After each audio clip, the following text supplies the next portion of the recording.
Let's rock!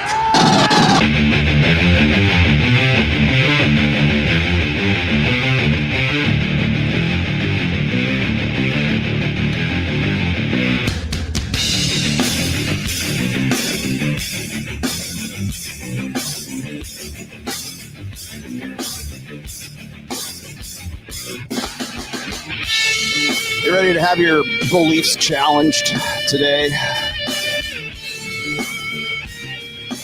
You ready to come to? It's not. Well, this won't be a classroom setting. It will be a church setting. This is a Bible study, right? Redpill, rational male study, right? We're going to look under the hood today. I think that's probably the best way I can describe this. We're looking under the hood.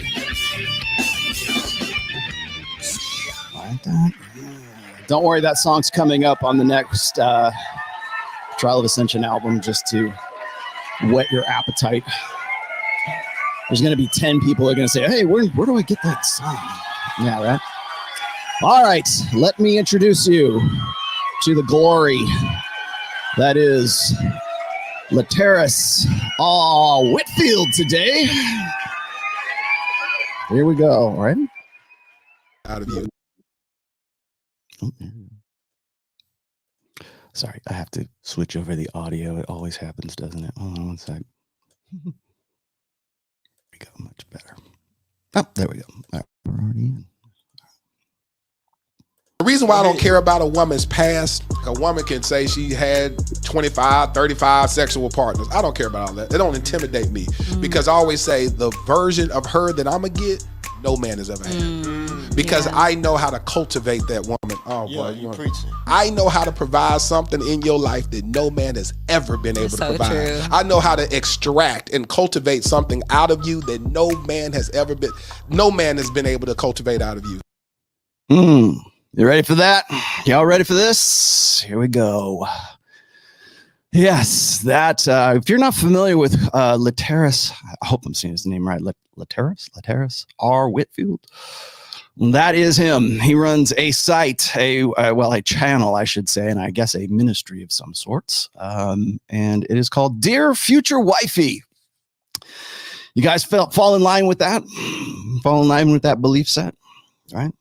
Oh shit! I'm getting a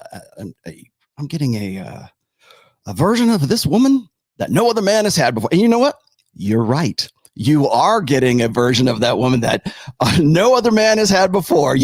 I guarantee it. How are you guys doing today? Oh my goodness. It wouldn't be a proper episode if I didn't put this in, did it? Hey y'all. There we go. Oh, and that y'all thought I was going to put that in as the intro today. Did you like the new intro? I just been monkeying around a little bit. And yes, we are actually live today. Thank you for all of the super chats. Also, thank you for watching through. Last week's show got a lot of feedback, let's just say. And yes, I am highly aware of everything that's going on. And I knew it was going to be controversial. How do you not be controversial with those topics? If you're going to ask me questions later on, I will get to those today. I'm going to try to be as concise and as to the point as I possibly can today. Academics was definitely pissed. I mean, like shouting at the ceiling pissed. So that should inform you about. By the way, I should say this. Right here out the gate, the word snake never left my lips on that show. Just go back, listen to it at 1.5 speed or whatever you want to, however you want to scrub through that. Now, that word was used quite a bit in the chat, but that never came out of my mouth. So just saying, I thought it was interesting because a lot of that stuff that kind of came after that, I thought was interesting. I just really quickly here, I got to make this show as quick and to the point as I possibly can, because at, about 5 p.m. Eastern, maybe a little bit after that, I'm going to be on the 6th, which is Donovan Sharpe's panel show. And I'll be on there with Hotep Jesus. I'll be on there with Kevin Savo from the Thought Mommies fame. Donovan, of course, will be on there. and a few other notables. So I do go check that out once I am done with this cast. Like I said, it'll be about 5 p.m. Eastern time on Donovan's channel. So I'm going to shift over to that channel today.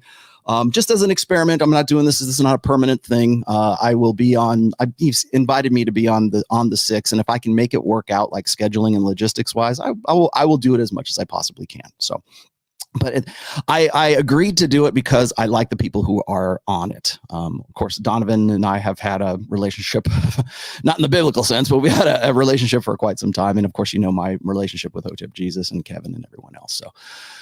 That's coming up today at 5 p.m. So I gotta be on my game today. So if I don't get to all the super chats, there, that's your first caveat right there. The other thing is I think I predicted this pretty well, in my last episode. And I think if you watch even just the first 5 minutes of that video, you'll understand exactly what I'm saying, because pretty much everybody who came at me about that episode, it wasn't about the meat of the episode. It wasn't about what I was getting into. It wasn't about the commentary. It wasn't even about the chat. It wasn't even about the comments. It was about one instance that nobody watched. In every single one of these videos that came at me afterwards, no one watched it. And certainly no one went to that part to scrub through it to see what I was saying. No one wanted to do that. They just want to say, who is this son of a bitch? Who is this guy? That's all it was about. There was nothing concrete. And you know what? I expected that because what is happening right now in the red pill, and everybody wants to say, well, the red pill is going mainstream. Now, if you would be so kind as to go, I actually think I did an episode about this, but if you go back to the March episode of Fresh and Fit, when I was on there solo from 2021, I was asked the question, is the red pill going mainstream? Should we go mainstream? No, we shouldn't. And that's exactly what came out of my lips at that point, because of exactly where we're at right now. And I've said that I don't know how many times have I introduced the show based on like the red pill should not be going mainstream. It shouldn't be mainstream. If it's mainstream, it's not really red pill, is it? Because it's part of the mainstream now. And the reason why I said that, of course, is exactly what's happening right now, because the red pill is only palatable in such a way that it aligns with whatever that person's belief set is. And that's what today's topic is going to be about. If you noticed our bearded lady in the beginning here in the thumbnail, that's by design. I'm going to show you guys the difference between an ideology and a praxiology. Of course, I've talked about this before, but I think we can put it in a lot better contrast now because of what's really going on in the quote unquote mainstream.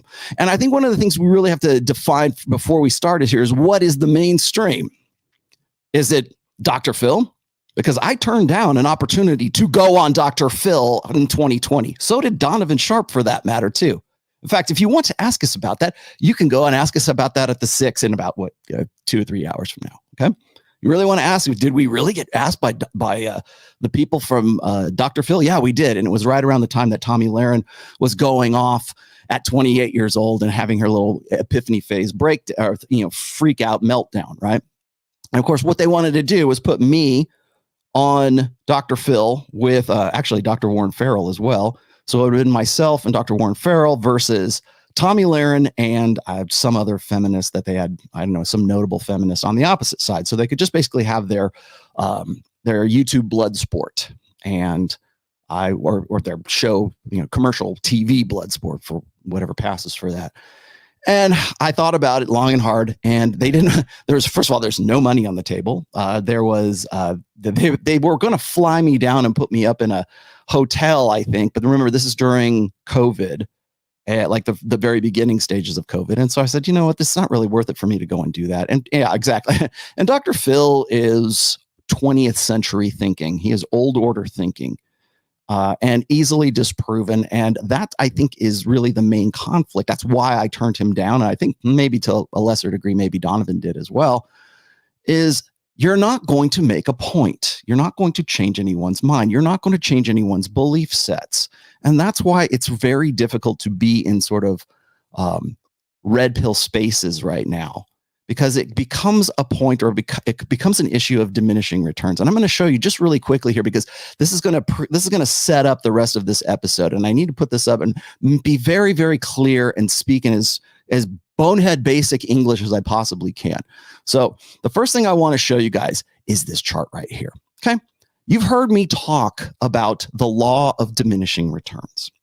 Now, usually I put this into perspective when I'm on Fresh and Fit, or whenever Myron and Fresh are talking to some chick and they get to the point where they've used logic and debate and argument. And as even Robert Greene has said, and I quoted him on Instagram not too long ago, the most anti-seductive form of language is debate. It's argument. It's logical back and forth, kind of like debate club, right? Or it's a debate team, right? Logic and reason. That is like very anti-seductive, because it reveals the game. It's not playing the game. It's saying, here's what the game is made of, and here's how it works, and here's the back and forth and the nuts and bolts. As I said, today we're going to be looking under the hood.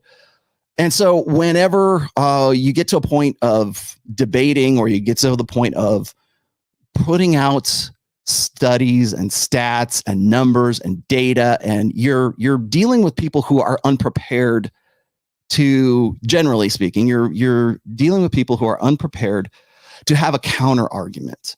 And a lot of people just don't like that. They would much rather have an entertaining show. They would much rather have like blood sport. That's why Dr. Phill does what he does, right? I mean, that's why a lot of these other shows are doing what they're doing. But there comes a point of diminishing returns in that entertainment. So if you take someone who is red pill and is schooled in, red pill awareness, has some, even just, basic understanding of the stats and why it is that we say what we do, or just in most instances, this has been my euphemism forever. It's like, I just work here. I just hold up a mirror. I just show you the stats. I connect dots. What is it? I report and you decide, right?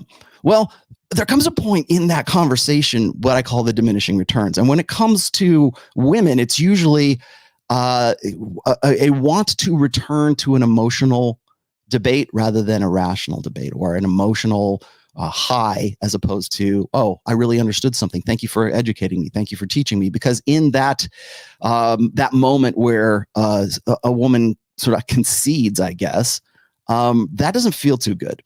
That's not a high. That's not fun. It doesn't taste good, as I've said in the past. So as you can see here in the total output versus the total input, in your most productive part of that, show or that engagement or whatever is right there. As you can see, is on the way up till you get to the point of diminishing returns. Here are your input to the productive returns. It pays to invest more time and effort in. Okay, so you're working your way at it. Now, when you reach that point of diminishing returns, and of course the joke is this: it's usually when that woman or that guy, for example, in various ways of expressing this, says, "Who hurt you? What was how does that make you feel, Brittany Renner, to break down these women? Or does it make you feel like a man because you crushed them with logic?" No, that was not the point of the debate or the argument at all. It was meant to educate. But when you're talking to people whose only frame of reference or highest priority is the emotional satisfaction or dissatisfaction, for that matter, in being there and having the discussion in the first place, centers on emotionalism, this is the point of diminishing returns. Usually it's when a woman says, "Who hurt you?" or tries to shame you in such a way because they think that you have some ulterior motive, or you got burned in the past, or you're projecting your beliefs, or whatever it is. The only reason that you're making me feel bad with all of this data, the only reason you're doing that is because you have some sort of personal revenge fantasy, or you have some sort of you've got a point to make. You want to feel vindicated, right? So those are the points of diminishing returns. Now, that's usually, like I said, at the point where a woman says, "Who hurt you?" Now, diminishing returns, each added input beyond that point leads to a decreasing rate of output. It's best to stop somewhere within this phase, the point of diminishing returns. Imagine that. Now, I didn't make this up, by the way. This is a process of debate. This is a process of logic right here. This is not something I just pulled out of my butt here. Now, if you keep going past the point of diminishing returns, which I'm seeing more and more of today, you get to the point of negative returns. Now, the point of maximum yield, right? That's you're not making any more progress. The returns are negligible at best. Now you're getting negative returns.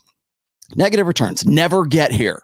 Not only do you not get a return for your effort, you decrease all of your overall output, and it's not worth having had the conversation in the first place. The juice is literally not worth the squeeze once you get to the point of negative returns.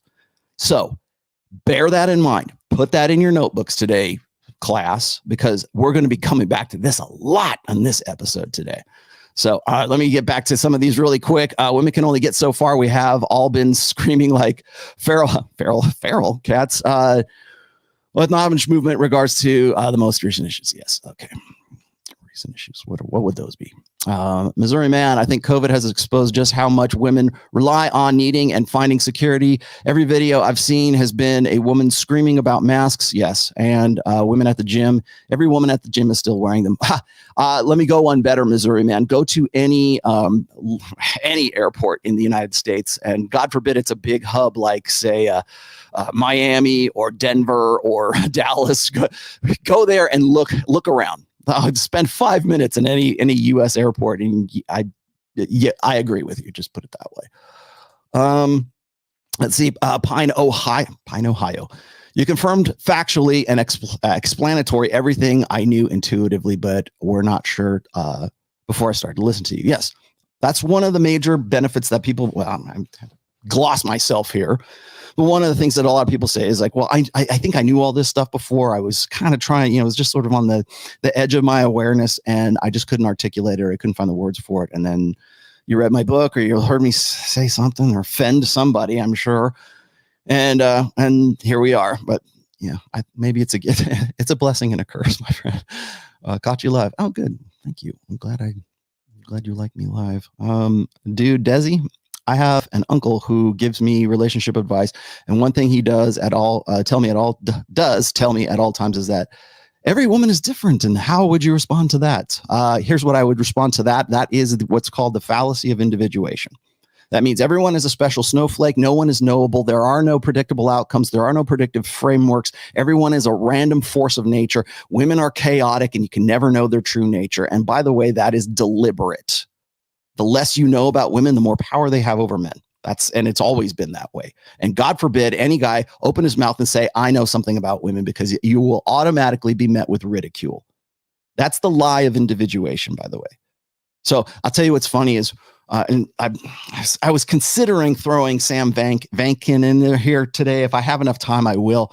But what I think is funny is even like guys who have some sort of background in psychology, even the guys who are frustrate the hell out of me, the guys who are evolutionary psychologists, or like maybe a guy like Steven Pinker or whatever, who will spend inordinate amounts of time trying to find predictive frameworks within commonalities in women's nature and men's nature, and then backpedal it right in the last 10 minutes of their talk and say, well, but everybody's a special little snowflake, and no one human is like the next. And so, it's all right. It's, why it's offensive to say that women are like this or men are like this is because first of all, it has the potential to remove personal responsibility for behaviors. And then second of all, it questions whether or not you actually have free will. And I think that's really sort of the root of it, because it challenges a belief. And I'm glad you brought that up, because we're going to get to that today too. Let's see. Hey, Rollo, thanks for everything. It's crazy how mindset changes can turn things around. Yes.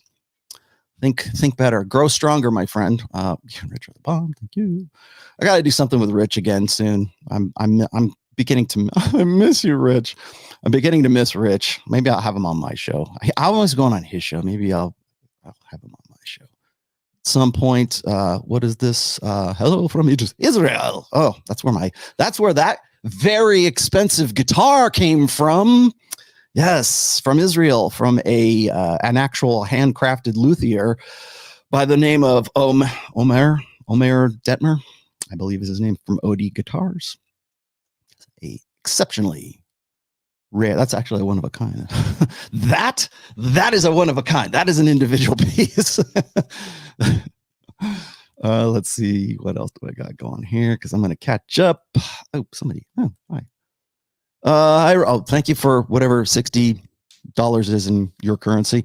Hi, Rollo. I hope you can help me clear out this question. If human nature is innately promiscuous, but also men's existential fear is his woman with a baby that's not his own, it seems that those two can't work together. No, they can. In fact, one actually causes the other one. That's why. If it weren't for an innately promiscuous species, that wouldn't exist. Your concern, like men's overall existential concern that triggers jealousy, that trigger in some cases anger and violence and everything else that goes along with that. There's a reason why human males are there. We have a propensity, or we have a proclivity, let's just say, towards anger and jealousy, but in a different way than women do. So that is generally directed at wanting to know paternity, right? Well, that wouldn't exist if the possibility that that woman would possibly go out and cuckold you didn't exist in the first place. So those two actually are, one proves the other, as a matter of fact. So let's see. Okay, I think that's about it. All right. So I showed you, I started off today's show with Whitman, Lateris R. Whitman. Okay. Now he's got a podcast right now that is called Dear Future Wifey. If that doesn't give you a clue as to what's going on here, I don't know what else is going to. Let me just run this real quick. Now you already saw this in the beginning here, but I'm going to show you a little clip of the podcast from which it came. Hi, Rollo, don't you use the term polygamy for unlimited access to unlimited sexuality? Aren't the two the same in the same dynamic? No, I use polygamy is one thing. Polyamory is another thing. And if you haven't seen it already, by the way, I did a really long ass interview with Coach, what the hell? Coach Kareem, that's what it was. Islamic Muslim brother. And we had a really, really good discussion. And he kind of corrected me on a few things when it came to like polygyny, I guess was the term he was talking about. Now, when it comes to polyamory versus polygamy, those are honestly, I think those are two different things. Like polygamy, or I guess polygyny or polygyny, one man, many women. Now, what establishes that situation can be very different. And of course, I think it was Casey Zander was on Rich's show, and they were talking about, should powerful men or should, high value men even consider monogamy or getting married or whatever, or should they just have a main and side girls? Well, we're going to find out. I'm not going to tell you what's right and what's wrong, but I will tell you the dynamic that is leading up to that question in the first place. So when women would rather share a successful alpha than be saddled with a faithful beta. And when they don't need to be saddled by a faithful beta, what do they want? What's left? Alpha seed.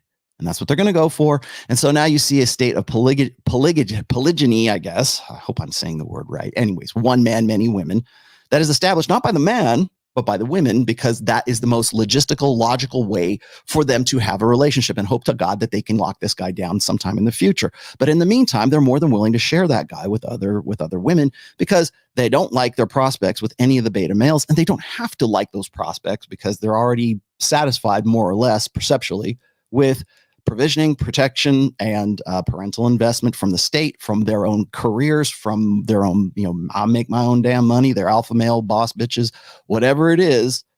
They don't need men, but they want men. Well, what are the men that they want? They want the guy. They want Justin Waller. They want the guy who's got a lot of money, is 6'3" and blah blah. And that's essentially what polygyny is now. So, polygyny, whatever. What did you say? Do you do one-on-one sessions like Rich? Yes, I do. And they are, I do that. And I also do a once a month a conference of guys on my Patreon. So go to my Patreon and you can have a look at the information for that too. Why did Dalrock quit his blog? Did he take anything down from his blog? No, he has left it up. It's, as far as I know, it's still up. I'm glad he did, because I was using his blog for a lot of the inspiration, let's just say, for my fourth book, which is Religion. It's still up right now. It's dalrock.wordpress.com. Go check it out. It's still there. And he quit blogging for, I don't know, personal reasons. I don't know. He just didn't want to keep up with it anymore. Hey, Rollo, would you ever work with Coach Greg Adams? Work? No. Would I ever go on a show and talk with him? Yeah, I might. But that would be an interesting conversation, put it that way. Work with him? I don't know. How do we define work? Right? I will not work with anybody who works with Anthony Johnson, presently working with Anthony Johnson. Simple as that. And I think a lot of guys who used to work with Anthony Johnson are understanding why that is now. Thank you for all of your apologies and your concern. Hi, Rollo. Okay, I already got to you. All right, let's keep going. So anyways, dear future wifey. What did you say? You know, I hate going through these super chats because first of all, it slows down the show, but I always want to come and look at them to see if they're like pertinent to what I'm about to get into. Why would a woman end up spending the rest of her life with a beta male? Because of necessity. That's why. Flag 2, you mean Flagrant 2, prove they are cringe losers by trying to ambush Fresh and Fit and their invited guests to no class at all. Yeah, well, okay, so I have a different take on that right now, Jared, and we're going to get to why that is here. Do you feel vindicated concerning? Yes, I do. They're not demonetized, by the way. They were for a while, and I think Anthony acted well enough and did enough apologizing to YouTube that I think they're now back being monetized. I'm pretty sure. So I want to explain to you exactly why it is that I don't necessarily think that the ambush of Fresh and Fit on Flagrant, like when I did the coverage of it, let's just say last week, I don't think it was so much of an ambush, although I did call it an ambush. And I think they probably walked into it thinking that they were going to be able to have a conversation that was different from what they had. I don't know how familiar Myron was with Flagrant 2. Maybe he watched them all the time, but I did not know who those guys were until probably about a week before they were scheduled to go out there when they said, hey, we're going to go on Flagrant. We're going to go up to Brooklyn. I'm like, oh, cool. So I looked at these guys and very, very much blue pill. I mean, I think that's pretty much a given. I mean, I did pretty much a 3.5 hour show on a breakdown of everything that was going on there. And again, that was a pre-recorded show. So I had actually extra time to sort of pick apart what it was I wanted to talk about. But I think it's pretty much established that basically every guy on that show is varying degrees of blue pill. Now, some people will say, well, Andrew Schultz I've heard him talk about, women in such a way, but I think that what happens right now is, and hear me out on this, I think that's what's happening right now in sort of the red pill community or the manosphere, whatever the hell we're calling this right now, is it's a clash of belief versus empiricism. It's a clash versus emotionalism versus like rationality. And I put that in my show notes here. I'm just did some basic bonehead show notes because that's really what this boils down to.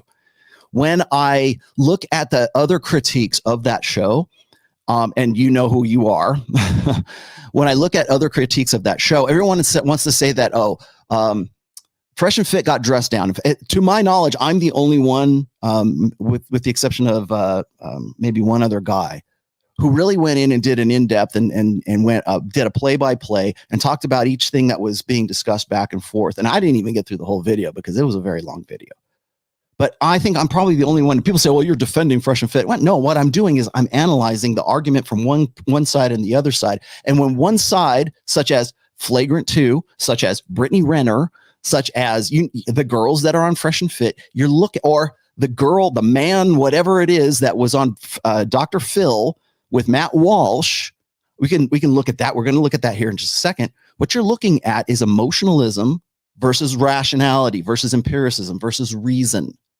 That's what you're looking at. And because we have lived in a gynocentric social order for so damn long, we take it for granted that we start arguments based on what beliefs are. And that's why I'm in every single one of these things. When people came at me for talking about DJ academics, they don't want to talk about what I said about that episode. They just wanted to focus on what made them feel bad or what some sort of outrage bait. That wasn't outrage bait.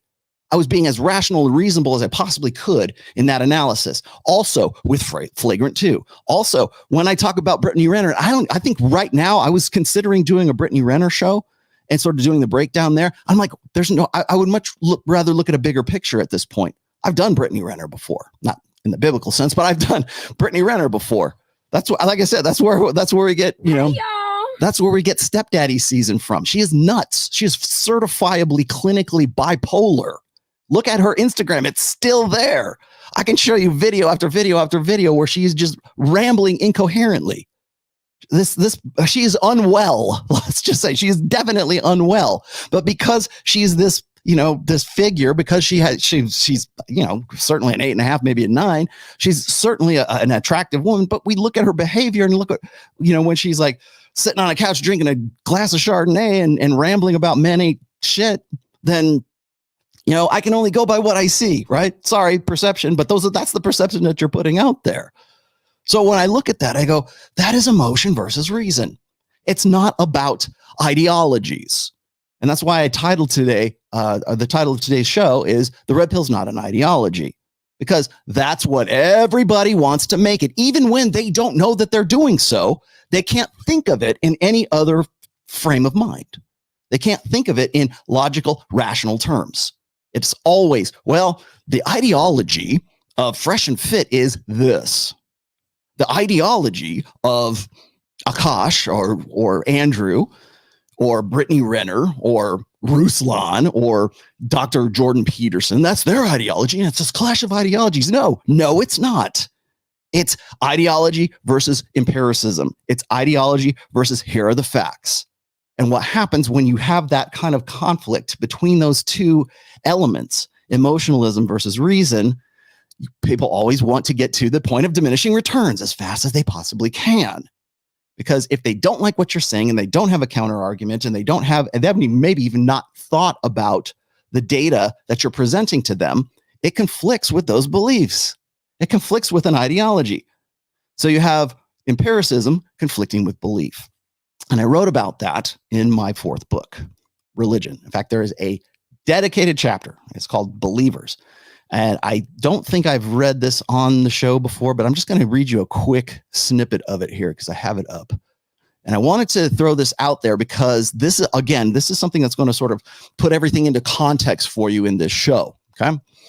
Let's see. Let me open this up a little bit more. All right. So ideologies are belief systems which hold up ideals that should in bold italicized words, should be moral, ethical, or socially acceptable as standards by which to live or guide human interests.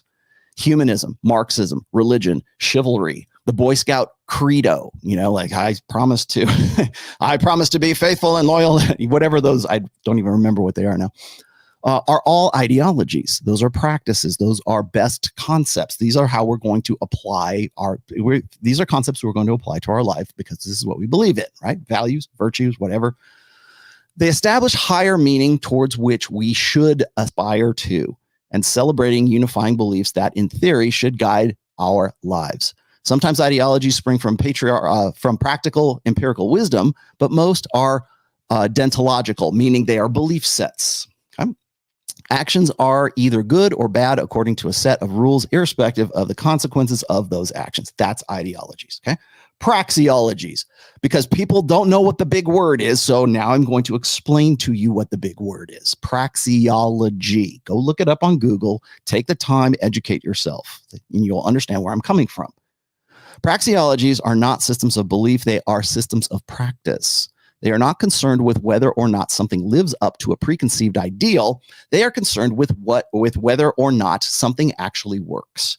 Engineering, car repair, computer science, deep sea fishing, and first aid are all praxiologies.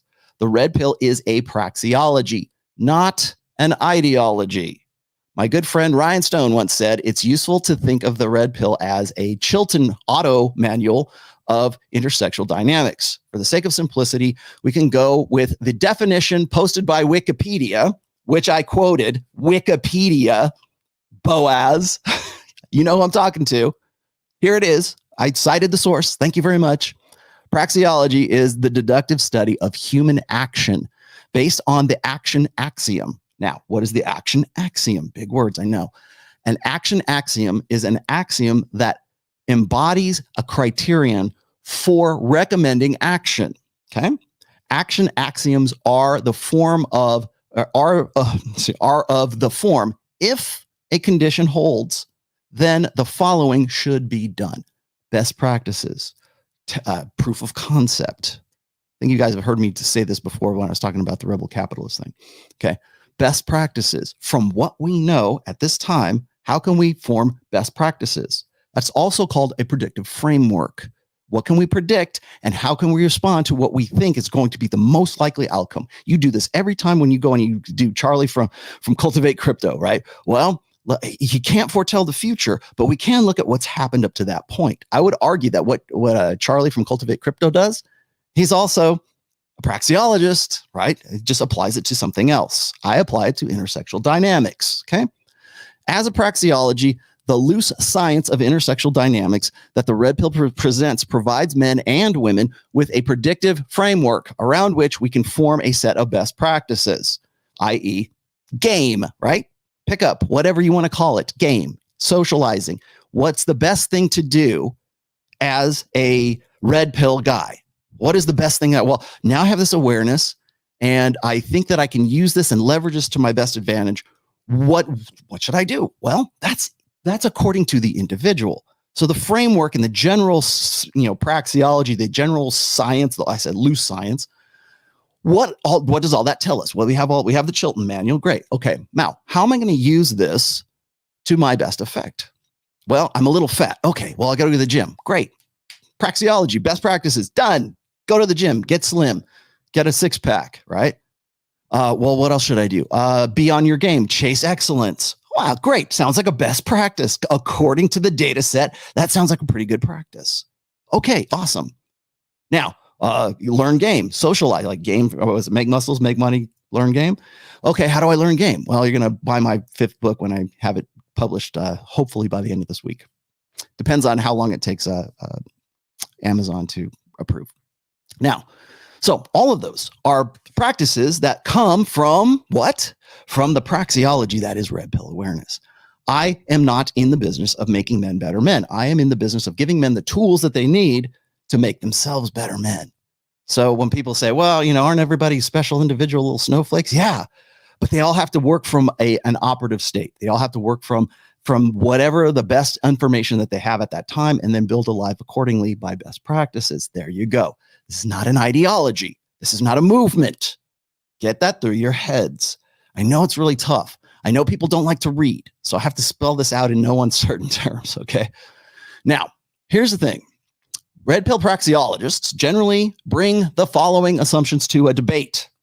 Whenever Fresh goes on with Flagrant 2, exactly this exact thing happened to the letter. Everything I'm about to read to you happened in the Flagrant thing.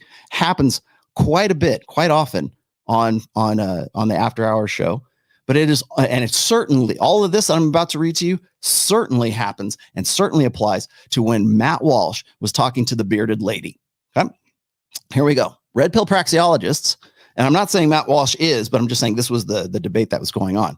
Red pill praxiologists generally bring the following assumptions to a debate. 1, they believe that there is exactly one reality, one truth, and that truth is what accurately describes that reality. I'm sure you've heard the conflict of my truth versus the truth. Myron has brought that up several times. He's very good at that. He understands that and he brings it up often enough. Okay. There is no my truth. That is subjective. That is social construction. That is blank slate bullshit. There is it's my truth and the truth. No, there's only the truth. And that's according to, is it factually accurate? Okay. The better a statement describes reality, the more true it is. They are factual absolutists. 2, they believe that whether something is good or bad is a matter of interpretation and opinion. That is a belief. Is it good? Is it bad? Should we be doing this? Is it moral? Is it not moral? Think about the 48 Laws of Power and how everybody said, oh, it's an evil book. We can't have it in prisons. Yeah, but is it a true book? It is. Systems of morality are things societies invented to encourage a result. It is therefore pointless to argue about whether something is evil or not, instead of about what effect that thing has. They are moral relativists. It's not saying that, you can't be red pill and still have your morals and think of what's right and what's wrong. It's that you're getting to objective truth before you come to that conclusion. Right? Three. Am I three? Yeah. The goal of a debate is to establish what the facts are and how this knowledge can be used to predict and hopefully control outcomes. That's a predictive framework. They argue about what is true. Here's the data. That's why I get into that statement right there. That number 3 right there is why I get into so much trouble. And it's why Myron gets into so much trouble. And it's also why the red pill will never be mainstream, because the opposite side of this, the blue pill side of this, the blue pill ideologists hate that statement. The goal of a debate for red pill people, red pill aware men, is to establish what the facts are, and how this knowledge can be used to predict and hopefully control outcomes. They argue about what is true.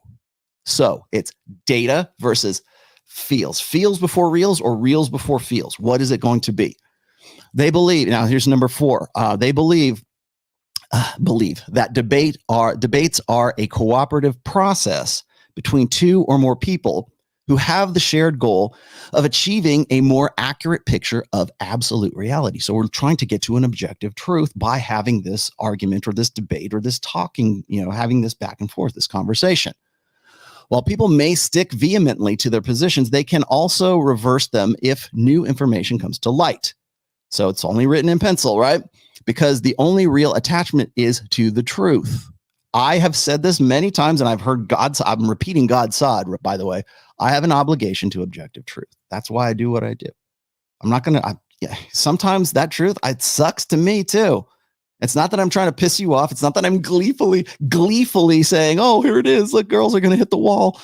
That's not my point. My point is showing the data and what can we glean from this and how can we use this to our best advantage, right? What is objectively true in intersexual dynamics? Got it? Good. They believe debate occurs between theories, not people. Thus, questioning someone's character is off limits because it's immaterial to the goal of seeking objective truth. Got it? So ad homs, that's the point of diminishing returns. Who hurt you? Point of diminishing returns. We're having a debate about empirical thing. How will you get to objective truth? You're not going to get to that debate. You're not even going to have, that's not even going to be the presumption of a debate if you're debating with a woman who is already in her feels. She's already set, or a guy for that matter, or, dear future wifey guy.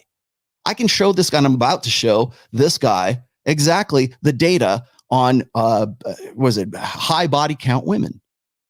But he wants to believe that it doesn't matter because I'm going to get the different version of that girl. And he's right about that. He just doesn't know how right he is about that. So we'll come back to that. Blue pill ideologies. Now, red pill praxiology versus blue pill ideology. Okay. This is the Andrew Schultz, Akash side of the argument on that whole debate for what it passed for, right?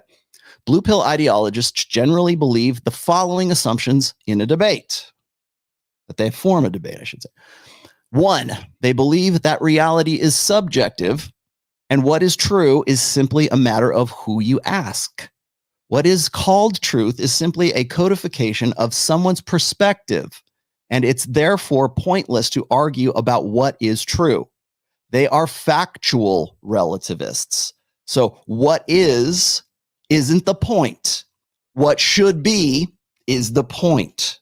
That's really the point of the argument. That's why you get guys who are in their fields and their blue pill. And like, for instance, when I stopped the video last week after Andrew Schultz said, well, they've got the pussy. So that's the whole thing. That right there, end of our point of diminishing returns. Bam, right there. Any conversation past that. Now, Akash came to that point a lot longer, a lot sooner, I should say, than Andrew.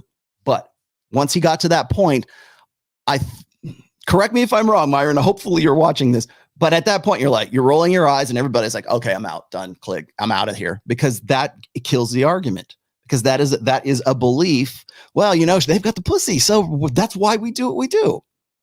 That's a belief set. That's an ideology. Blue pill one at that, right? But they are factual relativists.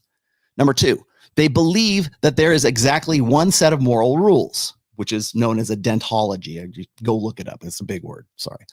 Which human beings have gradually discovered in a historical climb towards ethical perfection, or in some cases, degeneration, right? Certain people are ethically better or worse based not only on what they do, but also on what they believe. Got it? Okay.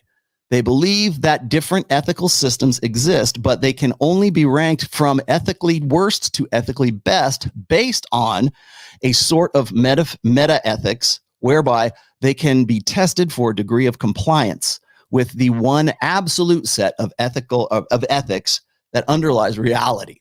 In this sense, they are moral absolutists. So that's why whenever I have a conversation about, well, marriage is like, when people ask me, by the way, yes, I have been married for 25 years. How can Rollo be so against marriage? I am sick to death of having to restate this over and over and over again. So let me be 100% clear here. I've been married for 25 years. I have what most guys would consider an ideal relationship, an ideal marriage. I have one child. She is now 23 years old. My wife and I are still very much in love. We knocked it out last night. It was fan-fucking-tastic. Okay, there you go. There's the gory details for you. Now, that said, why do I have a good relationship with my wife? Because I'm red pill. Because I understand women's nature. I understand my wife's nature. I understand my nature. I understand my mother-in-law's nature. I understand my daughter's nature. Okay, that's why. Now, people say, well, how can you? He's been married. He's been out of the game for so long, blah, blah, blah. Well, you don't know my background, first of all. So check yourself on that. And then number 2 is, when I talk about marriage, I'm not shitting on the institution of marriage. Can we please stop this bullshit about, well, Rollo is 25 years married. How can he be against marriage? Here's how I can be against marriage. Because marriage right now is the single worst decision a man can make right now. Oh, you must have a bad marriage. No, I don't. I have a fantastic marriage, and that should emphasize that point that much more for you. That should put the period at the end of the fucking sentence. That's what should be happening in your brain, but it's not, because you think it's some sort of moral contradiction, and it is not a moral contradiction. It is me telling you about the function. I'm opening the Chilton manual and saying, here's what's wrong with marriage. As an institution, it's great. Men want to be monogamous. Awesome. It is incumbent upon you to be red pill aware so that you can make that work. But I would never endorse marriage for men today, because the way we do it, really since the sexual revolution right now, is it's an all downside risk for men. That is why you see such a low rate of marriage. It's not because guys are dropping out. I'm sure those guys who are like jerking off at home and watching Pornhub or ordering Uber Eats and playing video games and smoking weed, I'm sure they would very much love to have a good idealized marriage for 25 years. I'm dead certain they would love to have something like that, right? They want to have that paternal instinct, everything else that goes along with that, but they don't see how that works. They don't see how it works because it's institutionalized that they fail. It's building a house on land you will never own. They know that. Women know that, and women don't want to get with those guys because they think that they're only entitled to the high value, apex alpha guy, when in fact they're going to be single and statistically speaking, they're going to be single and childless for most of their lives. And you want to know why those rates are up? That's why.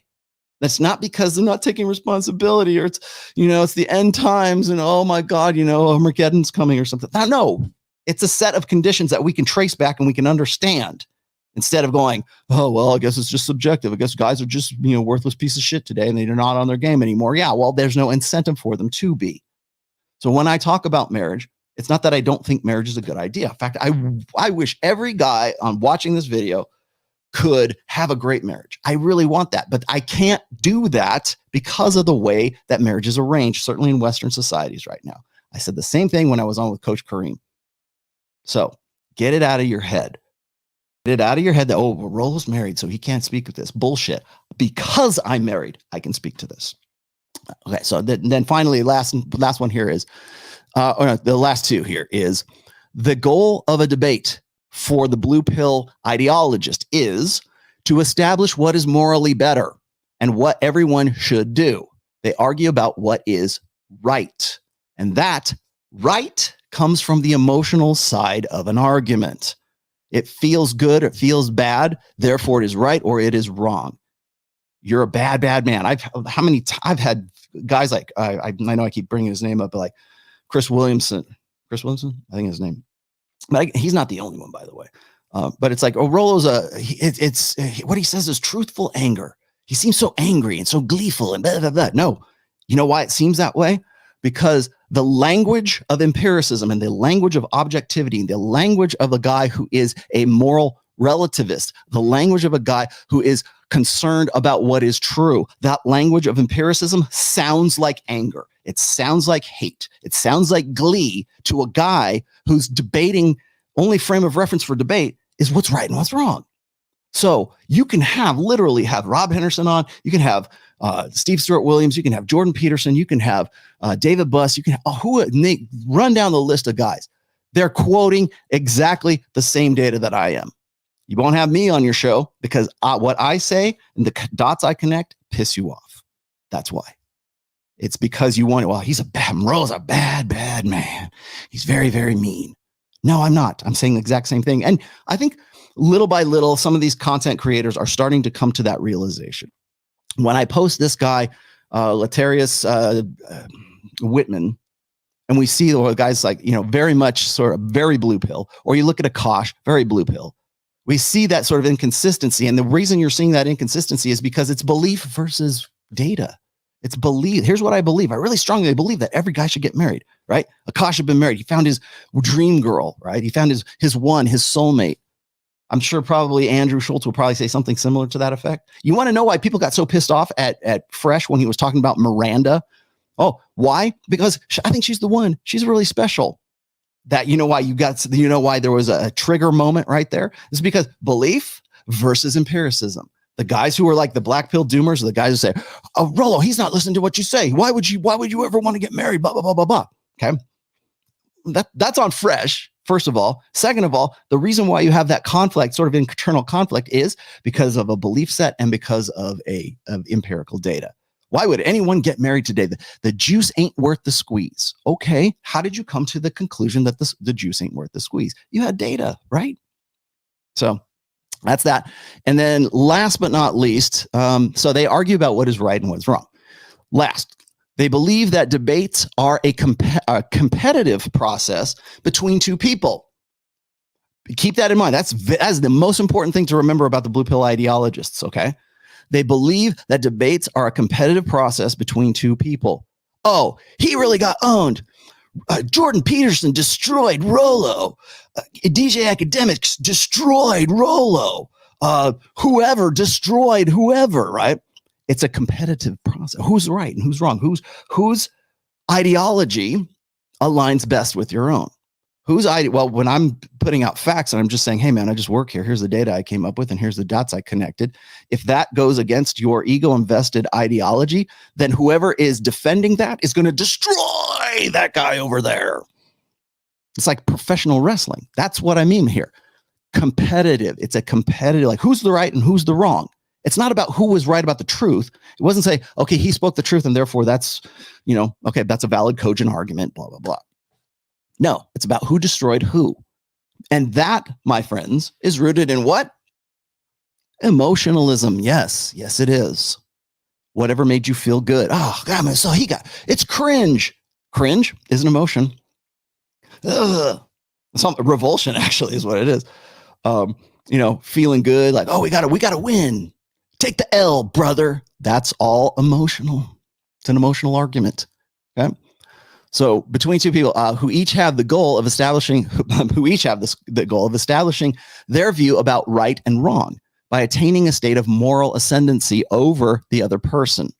So whoever wins a debate is whoever's right and whoever's wrong. Not about what the truth of the matter is. It's just who's right and who's wrong. Not the matter, the person. Got it? Okay. They believe that anyone who changes their views is revealing a flaw in their moral character. First of all, that's not how scientific method works. Okay. Because their previous views were not morally correct. So they changed, they flip-flopped, right? They're hypocrites and must thereafter relinquish the moral high ground and submit their actions to the moral judgment of others. Usually for the purpose of establishing who should be allowed to set standards for behavior of others. So who gets to dictate what's right and what's wrong is the guy who usually gets to dictate what your best practices are, what you should be doing according to my belief sets. Thus, questioning someone's character is not only relevant, it's the whole point. That's what that when you're dealing with blue pill emotionalist arguments, their point of the argument is not, it's competitive first and foremost of who's right and who's wrong, but questioning someone's character is the point. Who hurt you? That's the point for blue pill ideologists. Oh, why did you say what you say about girls like me?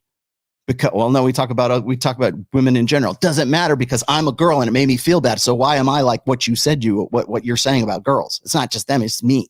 Right? When you can personalize it, it becomes the whole point of the argument. Not what is, but what they want to believe is right and what is wrong. The character of that person is the whole point of a blue pill argument.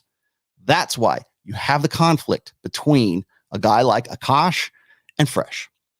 And there was a point in that argument, there was a point in that show, because I don't even really want to call it a debate now, because it wasn't really a debate. But in the middle of all of that, you're looking at really what comes down to ideology versus empiricism.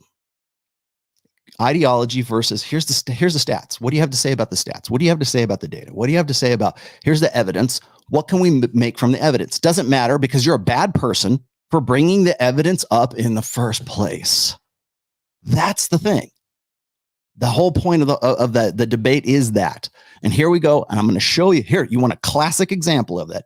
Here is Matt Walsh going against the bearded lady.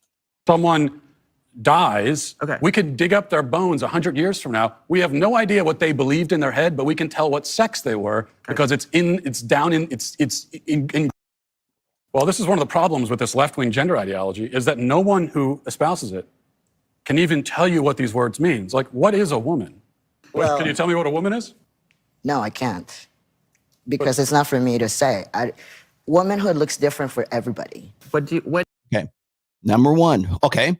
Who is debating the belief and who is debating the empirical data in this? What do you define a woman as? An adult human female. And what does a female mean? Well, how do you define a female? Someone with female reproductive organs. Okay. Someone who's, here's the thing. When you're female, it goes right down to your bones, your DNA. So that's why if someone dies, okay. We could dig up their bones 100 years from now. We have no idea what they believed in their head, but we can tell what sex they were, okay. Because it's ingrained in every fiber of their being. Interesting. So I'm trying to understand. Your definition is that a woman is someone who is female, you said, right? Correct. Is a biological female. So what happens if we have maybe someone who is female, identifies as a woman, right? Cisgender woman, right? As you just explained, but maybe doesn't have the ability to reproduce. Maybe doesn't have those organs that you're talking about that are reproductive organs. I have answered the question. You stood up here and said trans women are women. Yes. Tell me what you mean. What is a woman? Womanhood is something that, just as Ethan explained, I cannot define because I am not myself. You used the word, so what did you mean? Okay, so essentially what's getting debated here, and the reason why we're going to eventually later on in this show, I guess, later on in this video, you're going to see what happens, but when a person who builds their identity on that remember what we said, the subjective side of like sort of the blue pill ideologist, the bearded lady, I don't know the name of this person, but the bearded lady here, this guy is his identity is fundamentally attached to that belief set. It's fundamentally attached to that ideology. I've made the case in the past where I've said, if you've watched my interview with Elijah Schaefer when I was on, not You Are Here, but on his Slightly Offensive show, I talked about how there is a statement of belief. And it was like, I think I mentioned it was like a placard or it was like a yard sign that people were putting up in their yards. And it said, in this house, we believe that no one is illegal and love is love and trust the science. And it was just this litany, as many as they could fit on I don't know, like a 11 by 17 or 12 by 19 placard kind of thing. And I looked at that and I said, you know what? This is actually a statement of belief. And I was like, this is like a religion. This is a religious belief. So when I'm looking at like people like this and the bearded lady here on Dr. Phill, I'm like, this is someone who's very deeply invested in that religion. And they can't tell you why they are, because you can show them data set after data set. It's like, well, it's a human female is this. This is the nuts and bolts of it. 2 + 2 = 4. Not 2 + 2 = 5, because I felt like it feeling like 5 today. But when 2 + 2 = 5, because of your feelings, and you build an entire identity on that feeling or on that factual error, when you build your personality around that, anything that attacks that factual error is an attack on you. And that religion, when you say, well, love is love. Okay, well, I broke this down in my book, Religion. Love is an emotion.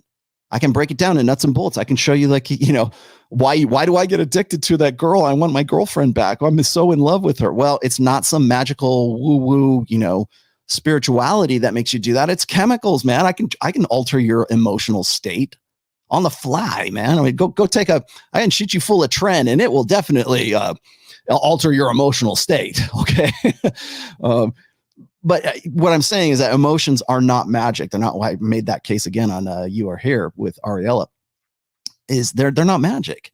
But that magic, or the belief that it's right and it's wrong, that it's like I said, it's a factual relativism. That's really what's going on in this conversation here, is factual relativity. You said trans women are women if you don't know what it means. Right. So here's the thing. So I do not define what a woman is because I do not identify as a woman. Womanhood is something that is an umbrella term. It includes people that describes what? People who identify as a woman. Identify as what? As a woman. See, this is where the unfalsifiable side of this whole thing comes in. Remember what I said, right? Remember what I said here? Let me see, pull it back up again. What did I say about blue pill ideologists? Here it is. The whole point of the debate is questioning that person's character. Debates occur between people. That's why, by the way, after all of this happened, it was, they were trying to boycott, certainly Matt Walsh, but like they're trying to boycott and like get Dr. Phill taken off the air. That's how important it is to so many people's identity and their investment in this belief set that they are willing to cancel Dr. Phill, which has been he's been on since what, the mid 90s. Okay, fine, go do whatever you're gonna do, but don't do it because of that reason. Don't cancel him for that. He's just giving you a platform. But even just the platform, even just getting that message out there, even having the argument between an empiricist and I'm not saying Matt is, but that's the position he's taking here, is you've got the believer in, well, it's all relative. It's all, you can be a woman today and a man tomorrow if that's what you want to be. That's all what you're doing is you're getting into your feels. That's an ideology. The ideology that the bearded lady here believes in is that everything is relative. It's not about facts. It's about who is right. And it's interesting to me because this person and people with the same mindset are still subscribing to what can only be defined as a religion, as a spiritual belief, because it defies all factual data. It defies gender differences that are empirically proven, from fMRI scans down to the microbiology and endocrinology of men and women. But all of that makes no difference. I don't believe that. I believe in social constructionism. And so when you get, and by the way, this debate right here that's going on between Matt Walsh and the bearded lady is exactly the same dynamic that was going on between Fresh and Fit and Akash and Andrew Schultz. Exactly the same dynamic. It's just a different topic, different context. That's all it is. What's the ideology? And when you see people do the breakdown of whatever it is, Fresh and Fit are doing, whatever I'm doing, when people get really upset with me, it's an emotional response because they don't have an answer to the data and the valid, cogent arguments that I'm making. They have no counter argument to it. So what do? We reach the point of diminishing returns. And the point of diminishing returns is then cancel him, cancel Dr. Phill, cancel Matt Walsh. That's the point of diminishing returns. In this case, usually it's who hurt you in like to a lesser degree, but that's really the debate that's happening between these two right now. What is that? Was to each their own. Okay. Each woman, each man, each person is going to have a different relation with their own gender identity and define it differently. And so trans women are women too. Okay. And you want to hold on. You want to reduce. Won't even tell me what the word means, though. So you want to reduce women. You want to reduce men down to maybe just their genetics, our genitals, our chromosomes. Right? That's what you're saying. What you want to do is that's what you want to do is. Okay. So everybody, yay! Trans women are women, right? Until they get onto until Zuby comes in and sets the world's record for deadlifting in women's deadlifting competitions, right? He's as far as I know, he's still the world's record holder. Until that belief, that false identity that you have smashes headlong into empirical reality, that's not best practices anymore. And in some cases, that might get you killed, particularly if we're going to lower standards for women in, say, combat roles in the military. There are consequences, real world consequences that might not affect the person who just, oh yeah, I'm going to be a woman today kind of thing. If it's a life or death situation, whether that person acknowledges reality according to what their failed memes in their heads are, or I die as a result of your failed memes, you're probably going to rationalize it away and say, oh, whatever, it is what it is. Why is it that men in women's sports, biological men in women's sports, consistently outperform them? That's the reality. And at least we don't have to worry too much about life or death in sports, hopefully. But we certainly do when it comes to military actions. We certainly do when it comes to violent crime on the streets. We certainly do when the floodwaters start rising in Mississippi because the hurricane came. Then men have to be men and women have to be women. Then we're all happy with traditional gender roles. But for right now, what is it? Last year, I believe it was the APA, American Psychologist Association, declares traditional masculinity is a social disease, not social, is a personality disorder. That's why this is important. When that ideology sets the standard for psychology that all the psychologists are supposed to, like, I think it was in 2019, they put out an advisory for all of the APA certified psychologists. So here's how we're going to deal with men and going forward. That ideology prevents understanding actual factual empirical data. That's why the conversation is important. Now, honestly, if you want to expand the red pill beyond intersexual dynamics, really what it is it's empiricism versus emotionalism. It's data and rationalism. It's reals before feels or feels before reals. That's the basic way I can put it. And when we standardize the way we're going to organize society according to feels before reals, there are some real world consequences as a result of that. And here we have this conversation between a believer and empiricist, arguably empiricist. He's actually like putting these people on the spot saying, well, here's the data. What do you have to say about the data? You know what the response is? Who hurt you? Buzzwords, right? Buzz terms, I guess. Trans women are women, right? No, they aren't. Because that's just you redefining subjectively what you think your truth ought to be. My truth versus the truth. Appropriate women. You want to appropriate womanhood, and turn it into basically a costume that can be worn. We've got it's real funny. It's real funny. It's real funny when you're should look like. Right. As a man, you're literally saying this is what a woman is. Yeah. Well, isn't that a little sexist? Because I am willing to define it, but you won't. Yes, it is sexist. It's supposed to be sexist. Reality has a sexist bias. Yes, it does. I can show you study after study. I can show you fMRI scan. I can show you research data that shows consistently, not predictive framework stuff. None of this. Well, aren't all people different and we should just define our realities differently and blah, blah, blah. No, we shouldn't. You're entitled to your opinion until your opinion is dead ass wrong. Because if you promote your opinion as being factually real, when in fact it is based on your subjective understanding of what truth is, you fuck everybody else. That's really the long and short of the whole thing. So by saying, oh, the red pill's an ideology. Oh, it's the red pill movement. No, it's not. And it's not going to be. And anybody telling you that it is an ideology is selling you something. And generally what they're selling you is their inability to come up with any kind of counter argument. And I'm not saying that they don't exist. They might, but they're never going to be heard because you're too in your feels. You're too in the blue pill. You're too in your emotionalism. In fact, you're so in your emotionalism that you can't think in any other way. The bearded lady and his best buddy right here, they can't think, literally cannot think in any other way. Now, Matt's got his own faults when it comes to marriage and stuff like that, but they literally cannot get out of that emotionalism. And even when they think, well, I'm a good, upstanding Christian guy. I'm what is it? Dear future wifey. Here's what should be. Yeah, but it ain't. Here's how I'm going to live my life. Great. But you're going to handicap yourself as a result of that because you don't know the data and you're unwilling to accept red pill awareness. So you're unwilling to accept literally what we've been doing for 20 years now. I have been doing this is 2022. I've been doing this since 2002. Most of the guys who are out there espousing the red pills and ideology and this, you know where you were in 2002? Watching Nickelodeon while I was writing about this on So Suave.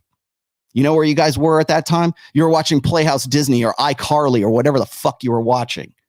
That's where you were. So don't tell me what the red pill is. I'll tell you what the red pill is. I'll tell you what a praxiology is and try to put it in as simplistic an understanding as you can get. So when I'm looking at this, when I'm looking at Matt Walsh, when I'm looking at Fresh and Fit, like what the debates that go beyond, like when I was going to do this, maybe I will still do this, I'm not sure. But the back and forth that went between Brittany Renner, who is clinically insane, let's just say, but the back and forth that went between them, she begins and ends with feels before reals. How does that make you feel? How does that make me feel? The point of the argument is what? Feels. How do I change your mind so that you won't make me feel bad anymore? That's the point and the goal of the argument. Not let's get down to the bottom of this. Let's look at brass tacks. Can we do that? And me just saying this, and I'm only an hour and 12 into this, and I'm going to end this pretty soon here. But I know I hate to use exit language, but at this stage, it's like that's where we're going with this. And that's why it's important to understand this and have these conversations right now, because not this week, but starting the week of February 7th, I've got a huge announcement. I'll announce probably like Tuesday of this week. I have a huge, absolutely huge interview. I'm not going to say who, but you want to talk about going viral. You want to talk about, big time, mainstream, major leagues, blah, blah, blah. Wait till February 8th, my friends. Wait till then. That's all I'm saying at this point.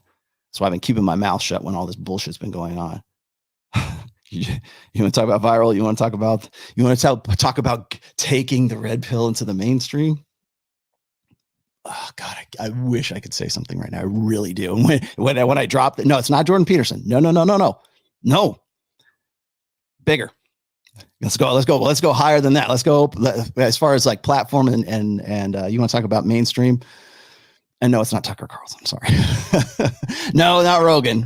I'm too hot for Rogan right now. And I don't mean hot like, oh, you're so good. I mean, like, I probably wouldn't be able to get on Rogan because what I would say would probably set him off about a few things. Certainly about like single mothers, because I know he's married to one.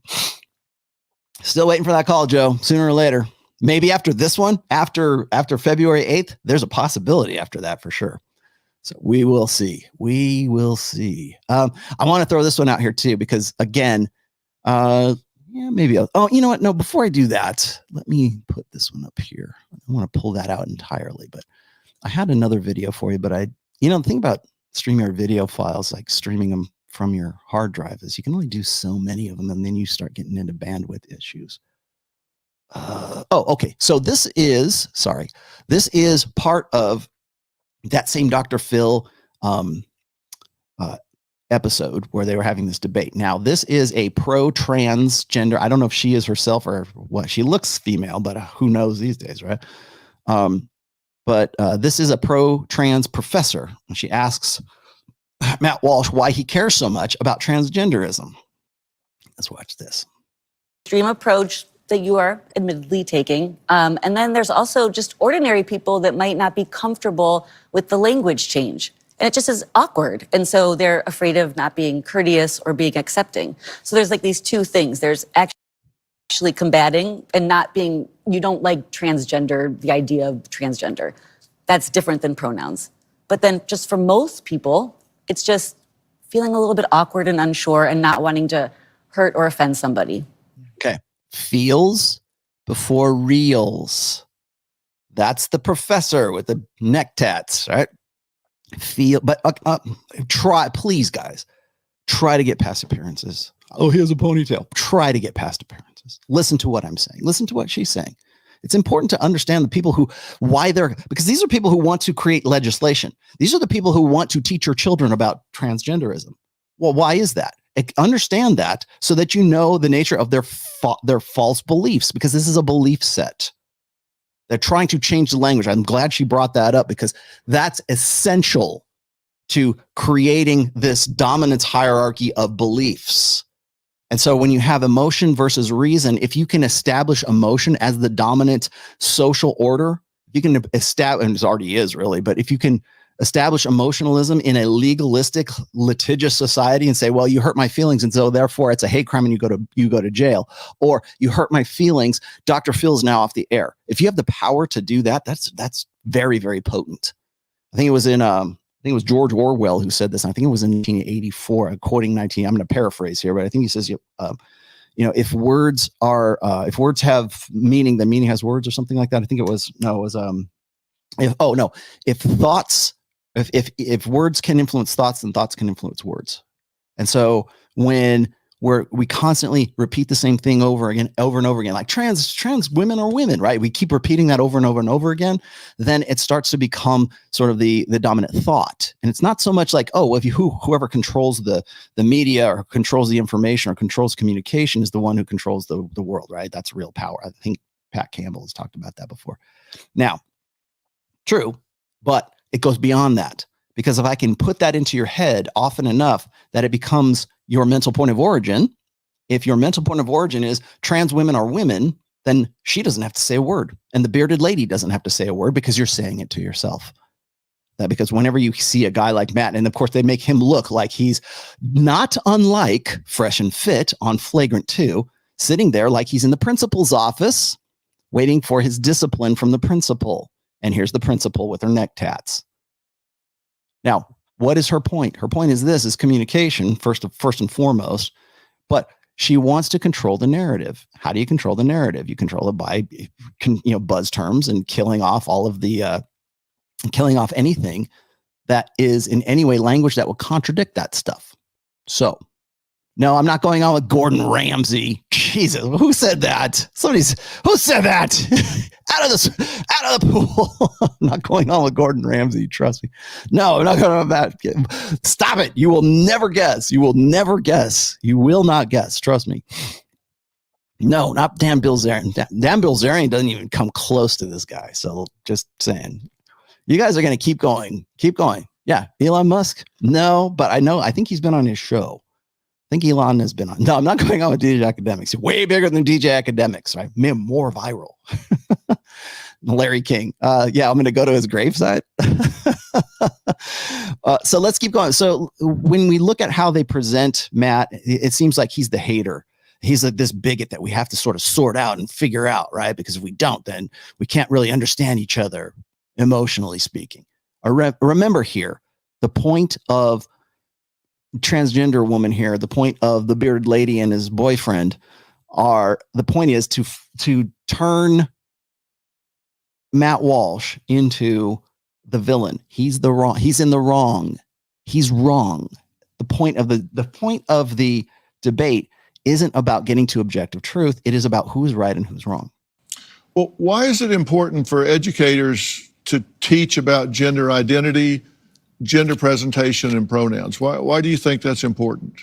Because there is a difference. There is biological sex, and a lot of times people are conflating sex and gender. So there's biological sex, and then there's gender, and that's a social construct in the sense that... There we go. Keep that in mind. Let that echo in your brains right now. That is a social construct. That is what emotionalism is based upon. Social constructionism. What is social constructionism, Rollo? Well, it's the idea, the failed meme that who we are, what we are, our gender identities in this case, but like what we are is according to how we learn. It's nature versus nurture, right? And it's all nurture. We're all blank slates, because social constructionism, by the way, doesn't work unless you have a fundamental belief in the blank slate, which is we're all just the same, right? We're just, a man could be a woman and a woman could be a man. The only way you get to that belief set is if we're all the same, if we're blank slates. That's the only way you get to that. So that's number one. And number two, I've said this before, you kick out the legs of social constructionism and the blank slate out of the narrative here, and all of this comes crashing down. Emotionalism, and all the isms that come after this, all that go away as soon as you say, you know what? Social constructionism is fundamentally, provably, empirically provably bullshit. And here's why. Let's talk about what is. They won't have that conversation because the very fact of, that's why this side of the argument is unfalsifiable, is because the minute I bring that up and I say, let's talk about biological realities, let's talk about neurological realities. And I'm not a neuroscientist. I'm not an endocrinologist. I have the same data, that I have access to that same data, and I can, in my bonehead way, sort of parse that out and connect dots. That's me connecting the dots in empirical data that they don't want to have a conversation about. Because if we do, first and foremost, all that ideology, all that social constructionism comes crashing down. So what's the response? Hey, let's talk about fMRI studies. Hey, let's talk about statistics when it comes to premarital sex. Hey, let's talk about marriage rates. Hey, let's talk about divorce rates. Hey, let's talk about abortion. Why does it exist? Any name in a red pill sense, name any social issue right now, and I will point back to how it relates to social constructionism and emotionalism and the blank slate by default, right? I can go and I can parse it all the way down to that all the time. And as the minute I do is the minute we get to the point of diminishing returns. So when we have a conversation about whether or not a man is a man or a woman is a woman, and here's how we're going to define that. Guess where we are on this chart? Where do we end up on this chart? Well, certainly, I'd probably say right around the point of diminishing returns, but certainly maybe well after that point, maybe midway through the point of diminishing returns. That's where we're at. Rollo said that academics is a snake. Where are we at when we're on here? Well into the negative returns, right? Where are we at when we say the red pill, it's ideology and movement? So it's an ideology versus an ideology. So Akash and Akash and Andrew Schultz, they have an ideology, and it's versus Fresh and Fit's ideology. No, it's not. Where are we at on this? Where are we at on this chart? Where? Point of diminishing returns, well past that, and quickly approaching the point of negative returns. That's where we're at. And that's where Matt is finding himself right now. It's pointless, Matt, to have this discussion. I'm glad you did. I'm glad you brought this up. I'm glad it was on a national scale. You know, it's too bad it had to be on Dr. Phill, because I know they didn't pay you to come on. But if you don't know who Matt Walsh is, by the way, he's on Daily Wire. He's been a blogger and a writer for a while. He's very much a trad con, and I have locked horns with him on a lot of other issues too, by the way. So I don't want to say that he's sort of like this exemplar of red pill thinking. He's not. He just took one position on here that was the unpopular position, and so they have to turn him into the bad guy. Add hominems. Oh, you're a bigot. Put him in, make him look like this the whole time. Make him look in as bad a light as possible, because you don't have any cogent arguments. You don't have any counter to this. So the only counter, make him look like a little kid. That's what you do.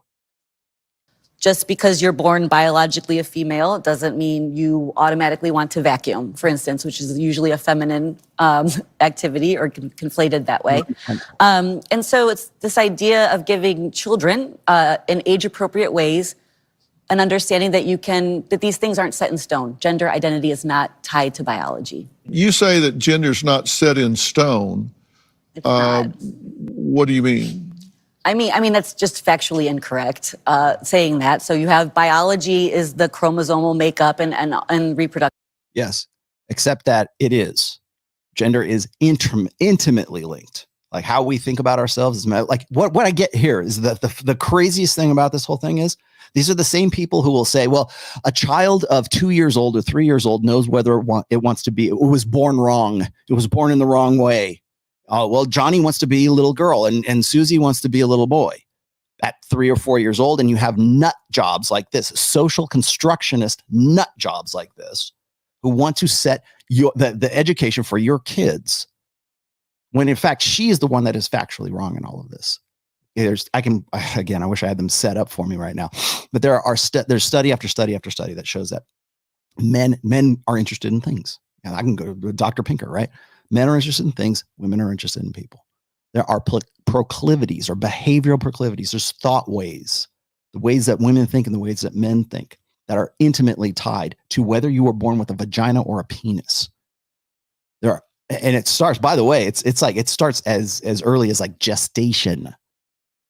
So it's on the chromosomal level, and in your blood, and literally written into your DNA. Those differences are there.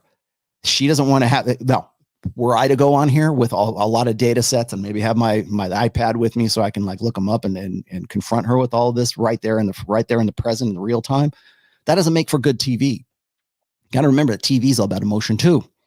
They want an emotional high. They want Matt Walsh on there the same way Dr. Oz wanted Roosh on the Dr. Oz show to pillory him. So we can all feel good about our fat selves because it was about fat shaming when Roosh was on there. Now it's about here's a transgender shamer, and we brought him on and we really want to pick his brain so we can run him up the flagpole and show how bad a person he is. Sounds like a religion to me.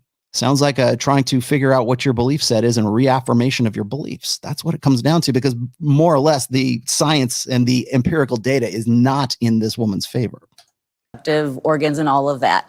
And so that would be sort of the nature side of things. But the nurture side of things is where we see more of gender identities. She began by saying that my view is extreme. Okay, so the view that every single person on Earth has held up until 15 seconds ago is extreme. And the view that almost everyone does right now still hold as extreme, apparently, according to her. But there is this they are conflating gender and sex, because on one hand they say, well, you got your biological sex, but then your gender is whatever social construct. But then they turn around and say that trans women are women. So a man who identifies with the gender, the social construct of womanhood, actually is a woman. So if you can laugh all you want, but this is a logical problem. You are conflating sex and gender just by saying that. So that's the problem. There's biological sex, and then there is gender identity. Part of me wants to ask why you care so much, because there it is, right there. Why do you care so much? Because you're a bad man, Rollo. You're a bad man, Matt. You're a bad person because you even asked the fucking question. That's why. Only a person who is emotionally damaged would ask that question, would even want to show me this data that makes me feel bad on Dr. Phill. Makes me wonder about you. Are you projecting? Do you really, Matt, are you really a woman? That's coming next, right? Oh, maybe it's because you're homosexual, right? Is it? Like, so now it's not about the issues. It's exactly that. By the way, that tactic is exactly what Brittany Renner used on Myron in the beginning of that interview or whatever it was. I don't know, table talk with DJ Academics. Who hurt you? Does it make you feel good? I have questions about who you really are, because you built a show on empirical data that makes a lot of girls feel bad about themselves. And you'll get that from the roommates. Let me finish up here real quick, because this is the ad hominem. This is, by the way, the point of diminishing returns for sure, but now we're headed into the maximum yield, right? It's really not that big of a deal. Oh, yeah. Can I answer that? I love it. At the end, at the plaza, it's really not that big a deal. We should just blow it off and dismiss you entirely. Why would you? You must have a problem because you're asking this question. How many times are you going to hear that before you're going to wake up and say, oh, maybe we actually do live in a gynocentric social order, Rollo? I'll have to answer that question. I care about the truth. So basic truth matters. I want to live in a society where people care about the truth and we're grounded in truth. Right. I care about children. And these insane ideas about gender are being foisted on kids, and that bothers me quite a bit.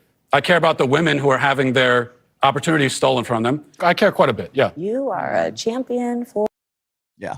See, and then we get into the ad hominems afterwards. You're a champion for good, truth, justice, and the American way, right?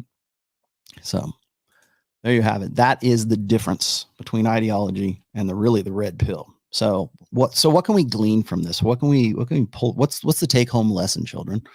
Hold on, where is it? There, you get one of these. Hello there, children. How's it What's going? the take home lesson in all of this? The take home lesson, as far as I'm concerned, is that people need to start waking up to seeing this conflict, not just in the red pill, but I mean anywhere really.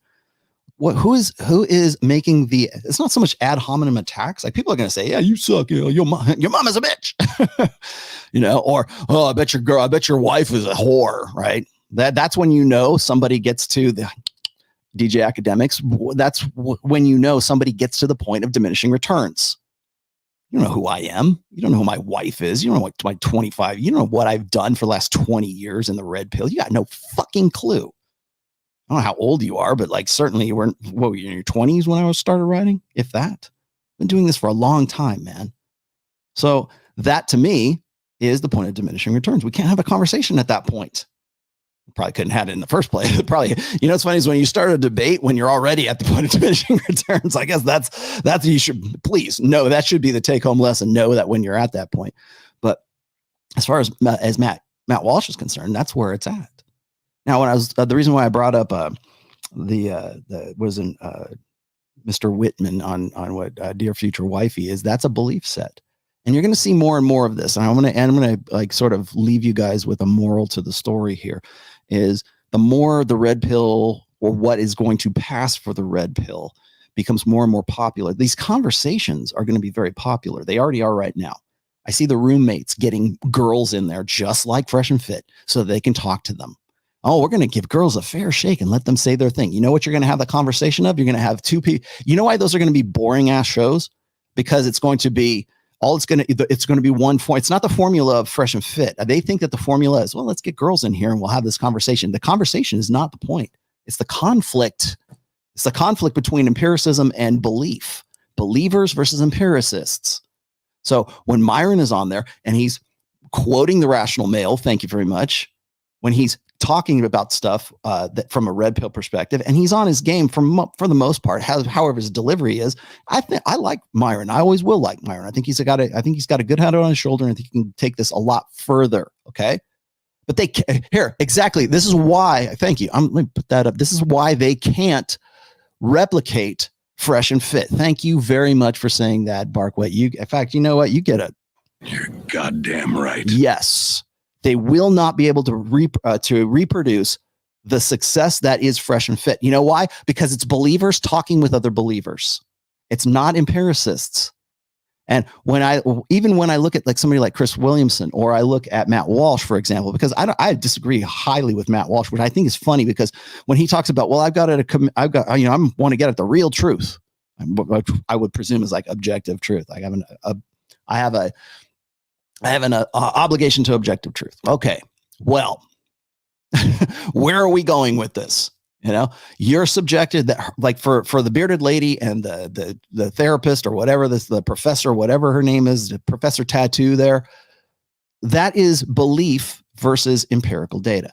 When you have Akash and Schultz on Flagrant 2, that is belief versus empirical data. Did you notice that? And there was a part during that interview where Akash says, you know, on the Neanderthal chart where there's the Neanderthal man and it goes up. And I was like, dude, that's like the evolution. It's like this joke, right? You know, a little alligator coming out of the water and it turns into a monkey and it turns into a man, right? Like that thing. That's what you were trying to get at. But the dude was so in his feels and was so offended by these guys because it conflicted with their beliefs. It was you know why that was a great, overwhelmingly great watched show? It wasn't because they were on with those guys. It's because it was a conflict between empiricism and belief. And you're going to find more and more successful channels are going to do that rather than give the girls a time to say, right? Because you're doing is you're bringing on, you know, Dr. Super Wifey guy and more women. The roommates. Hafiz brings on girls, and you know what they talk about? Girl stuff. They might say, well, it might be a conflict between what the most recent thing I said, or the most recent thing Myron said, or Rich Cooper said, or anybody else in the manosphere who sort of holds feet to the fire, holds up empirical data.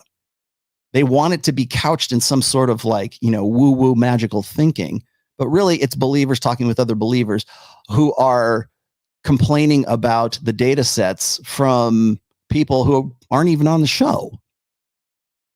So I don't get to go on, the Schultz show, whatever, the Flagrant 2. I don't get to go on Tim Pool. I don't get to go on Joe Rogan. I don't get to go on all these people who are supposed to be these bastions of anti-wokeism and stuff like that. They just don't want to talk to me because they think, oh, well, he's gleeful. He's angry about, no, I have the data, and I will put uncomfortable questions to you that will challenge your beliefs. That'll piss you off enough to want to fight me. Like that guy, Alex, the black dude who was I think he was one of the producers or something on Flagrant 2. He just could not wrap his head around why Myron and Fresh will be like, no, it's just not, that's simply factually incorrect. And this is why we think the way we think, right? He just could not believe it. I think you guys are clowns. No, you think they're clowns because, again, you're making that value call. You guys are clowns. You guys are bad people. You guys are clowns because you don't believe the way that I believe. Well, why is that? They tell you that, and then you stick to your guns like they did, which I'm very proud of, even Fresh for sticking to his guns in that situation, which he did in the face of guys who are hostile to him. And, to take Fresh however you want to, but I'm proud of him for that, for being bold enough to say, no, that's you're bold, you're full of shit, and here's why. And maybe you need to go and reconsider why you believe what you believe. That's really what it comes down to. So belief versus empiricism, emotionalism versus rationalism, I guess, right? Feels before reals or reals before feels. What do you default to? And if you're taking anything away from this episode right now, I want you to be sensitive to that.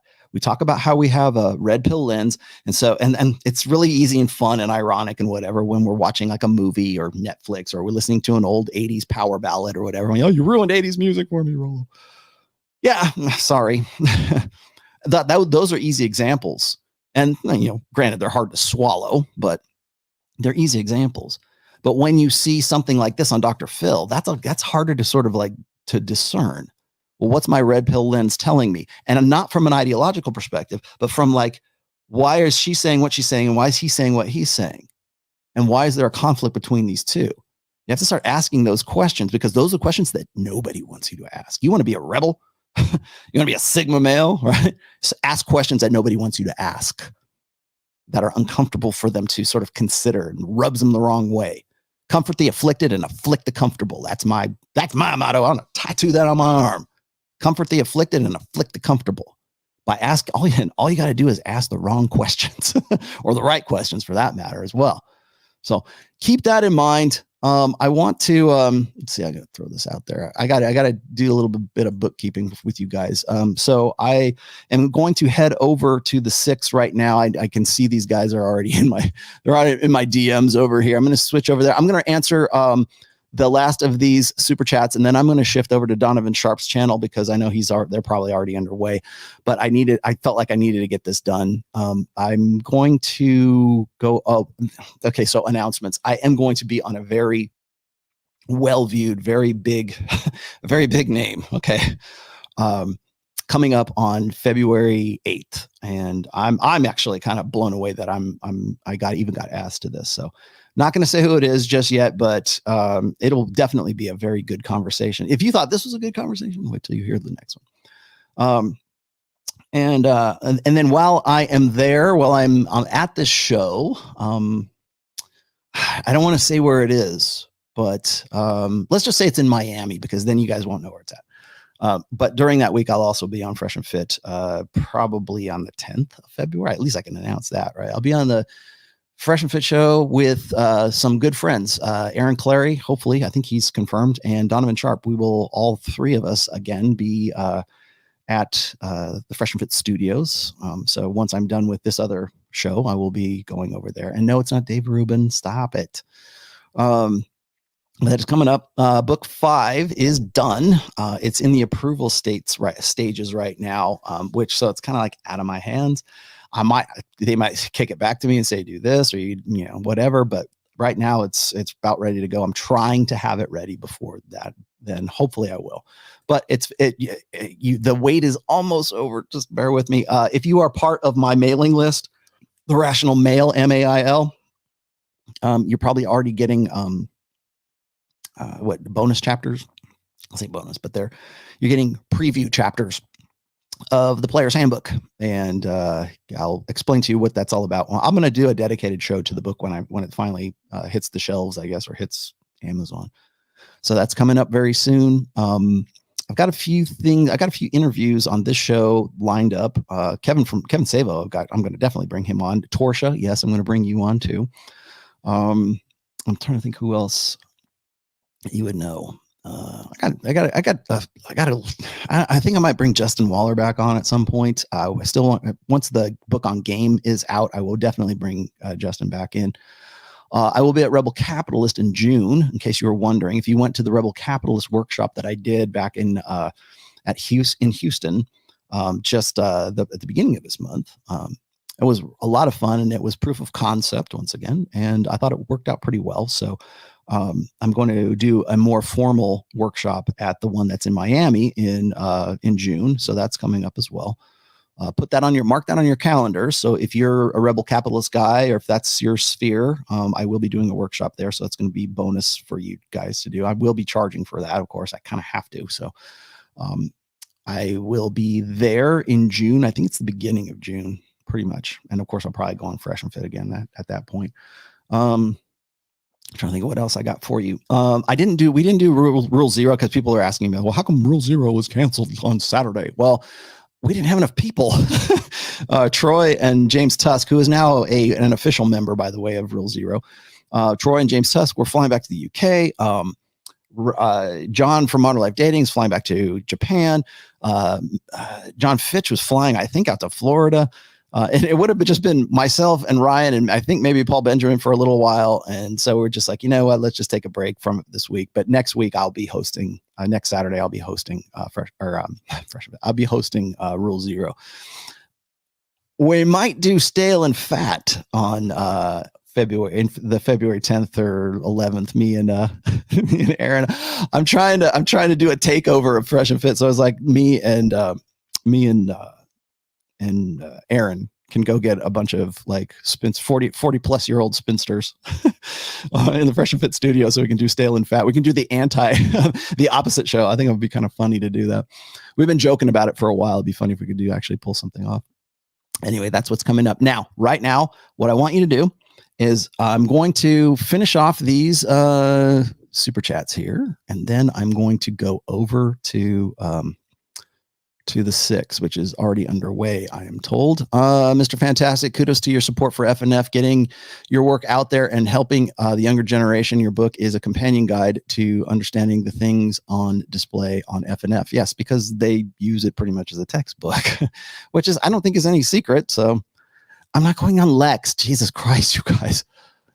It's fine. I love it. No, I'm not going. And no, it's not Jocko Willnick.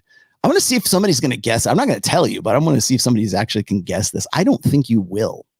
Did I ever meet Patrice? No, I've never met Patrice. Patrice was long gone before I was. I mean, I heard him when he was still alive, but it's not like I wasn't Rollo Tomassi back then. Let's see. No, I'm not going back on. No, I'm not going on Glenn Beck, although that is a good guess. Shamishi. What'd you say, Shamishi? Do you think this was the show topic you turned down from Dr. Phill? No, it wasn't. It certainly would have been an ambush, I'm sure.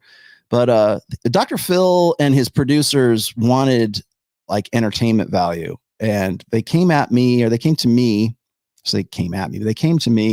in, I think it was August of 2020. And it was just after I had done my show on Tommy Lahren.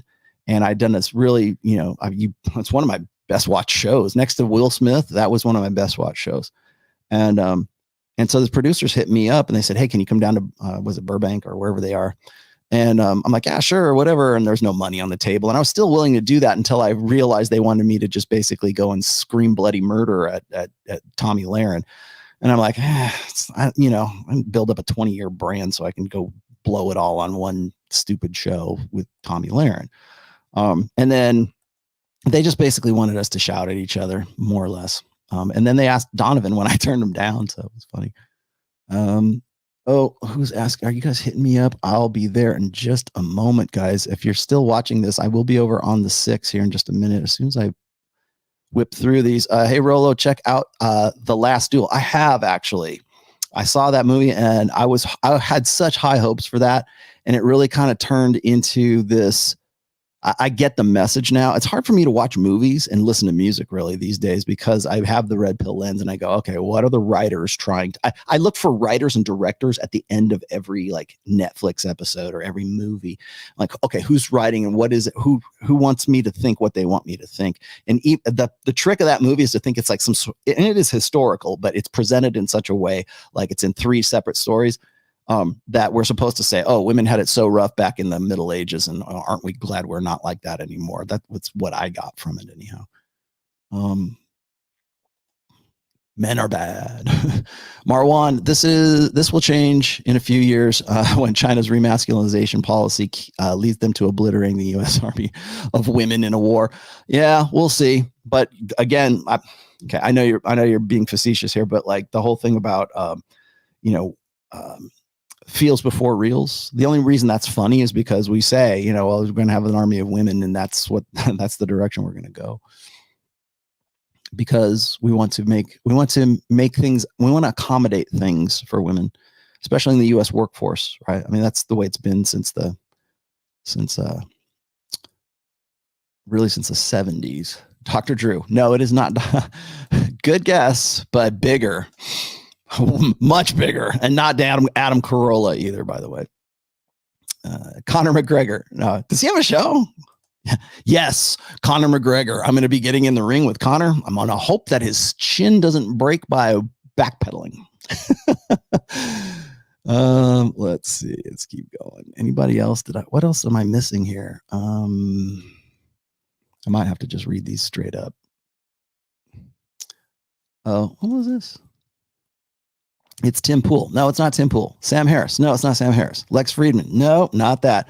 Steven Crowder would probably be the only one I would consider in that list at this point, because I'm not a fan of Tim's. Like, I used to be a big fan. Now I'm not. Sam Harris. No way. Lex Friedman. Nah. Steven Crowder. I would go on Steve's show if they called me. He'd probably be the only one in that list that I would consider, but it's not Steven Crowder. Talk about going viral. James Lindsay? No. James Lindsay goes on other people's shows. I'll have him on my show. Tiger Woods? Really? I would do that. He doesn't have a show, does he? Maybe he does. Tiger Woods. Tiger, how do you feel about Steel Panther's song, Just Like Tiger Woods? React to me. I would do that. I would hit him up and say, what were you thinking when Michael Starr started singing about you? Dung is fun. What they're trying to do is kill off childhood innocence. Well, yeah, but they're trying to perpetuate and embed that ideology. That's what it is. This is ideology. It's not that you want to know why, follow the science. You know why people have a distrust of science right now? It's because no matter whether it's about the beer bug or whatever else, doesn't matter. It's about the ideology that leads you up to that point. Even on those placards, by the way, that I was mentioning earlier in the show, when I was saying these are a list of beliefs that you'll find, like if you go to a church as a new believer, they'll give you this, welcome new believer. And it'll say, in this church, we believe blah, blah, blah, blah, blah, blah, blah, right? It's the same articles of faith that you see on a yard sign for really super rainbow wokey people, right? It's a religion. This is what we believe, right? It doesn't matter what the factual evidence is. Well, one of those beliefs, by the way, is we trust the science. Yeah, you did. Probably not now. I might want to mark that one off because these people don't have any kids, so they want to indoctrinate your kids. Maybe so, but I think what it is, I think that so I'm not saying that that's wrong, but that might be part of a greater whole.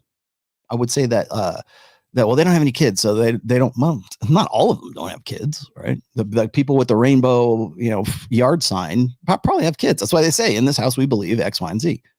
So it can't be entirely that way. But I will say this is that by doing so, it reaffirms that belief set. They are believers. They are not praxiologists. They are not, well, here's what the data says.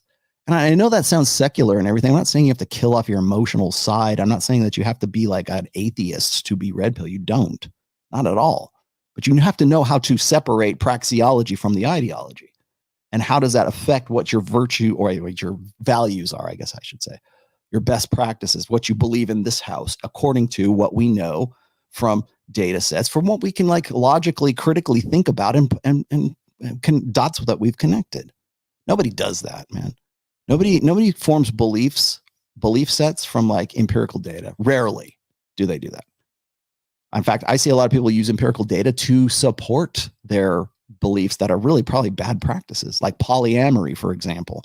When I see Dr. Jeff Miller and Dr. Diana Fleischman, who are married, by the way, and they go on tour talking about how great poly is, but they know damn well about like their evolutionary, Jeffrey is, they're well-known, well-respected evolutionary psychologists. They know Evo Psych, they know Evo Bio, they know what jealousy is, they know what it can cause, they know why mate guarding exists, but yet they're like, oh, but poly's great.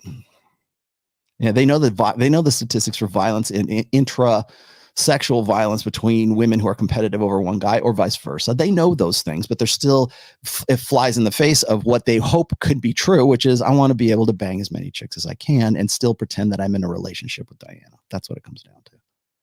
That's when I got to call it out. Nobody gives me shit about that. How come nobody says, hey, man, how come Jeffrey Miller isn't going, hey, you called me a snake for saying polyamory is wrong? Where is that? Where is that hate? No, but nowhere is where it is.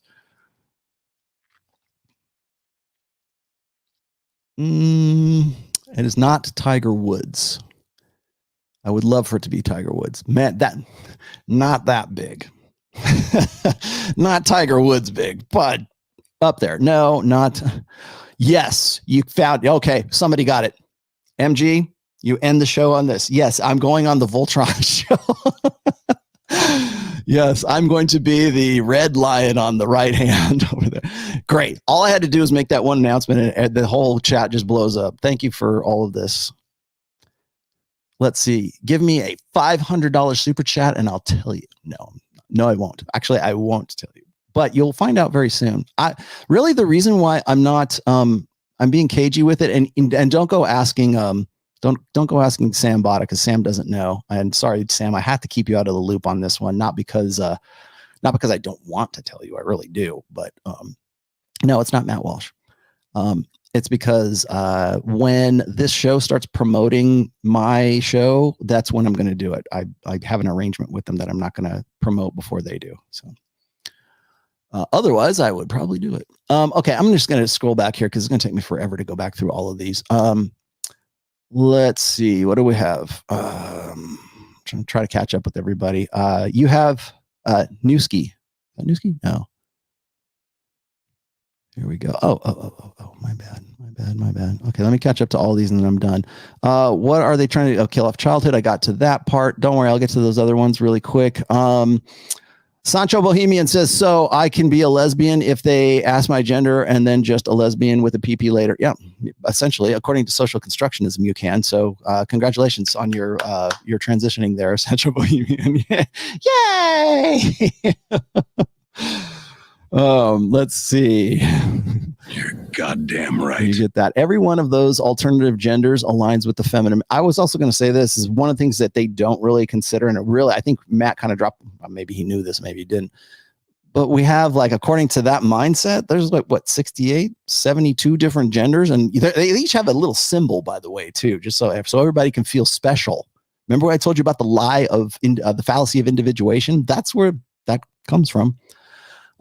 So yeah, Real Femme Sapien, my new favorite follower. Red pill isn't an ideology. Yes, I agree. But is feminism an ideology? Yes. Feminism is, yeah, I would say so. It's certainly, it's a belief set for sure. It's a belief in inherent female supremacy is what it is. It's not about equality. And if you think it's about equality, ladies, any feminists watching this show, I can point to I bet I can go on Twitter right now and I can point to an example of how there's a separate standard of justice for men and there is for women. If we lived in a feminist utopia, we would live in a police state. And that's rapidly where we're going right now.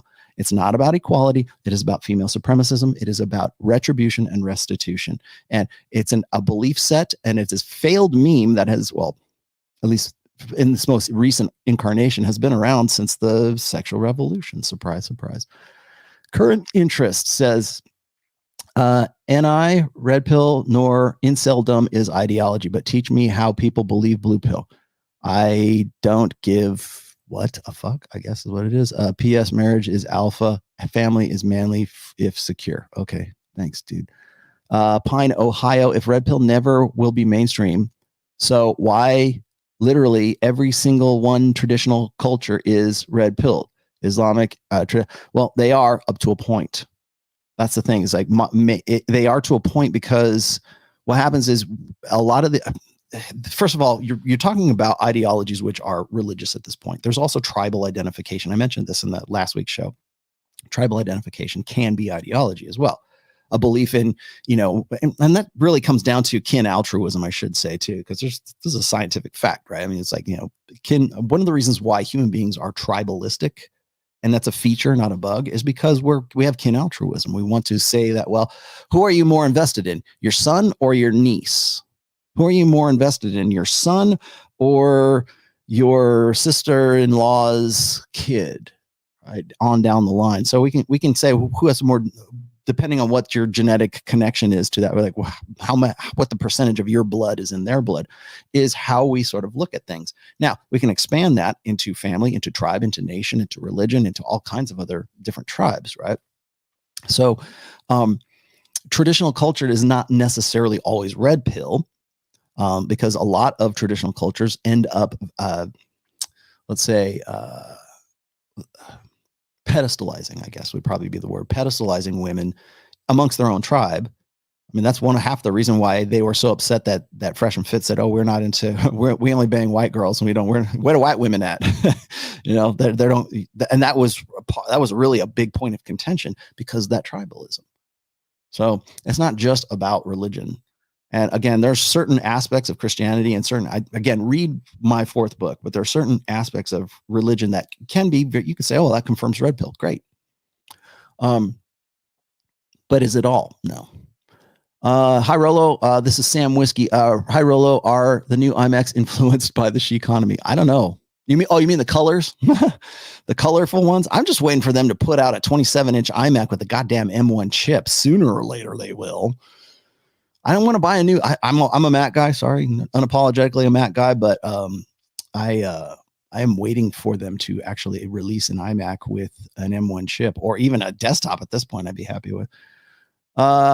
Irish Alpha 82 says 60% of the 21 studios archive demonetized, and he is sending around a begging bowl. He is is there a link? Oh, you gave me the link. His appeal videos was an example of simpery to the feminist Silicon Valley.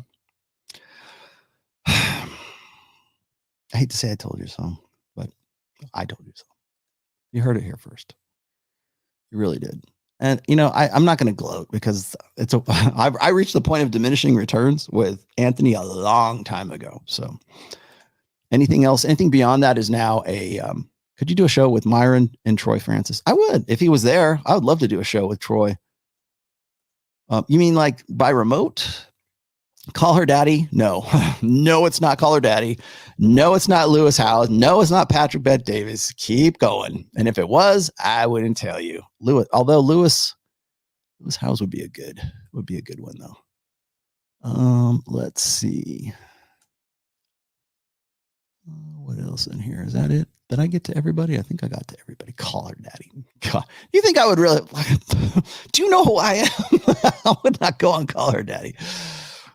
That would be funny, though. You want to talk about belief versus empirical data, boy? We would reach the point of diminishing returns in the first 5 minutes of that show. Let's see.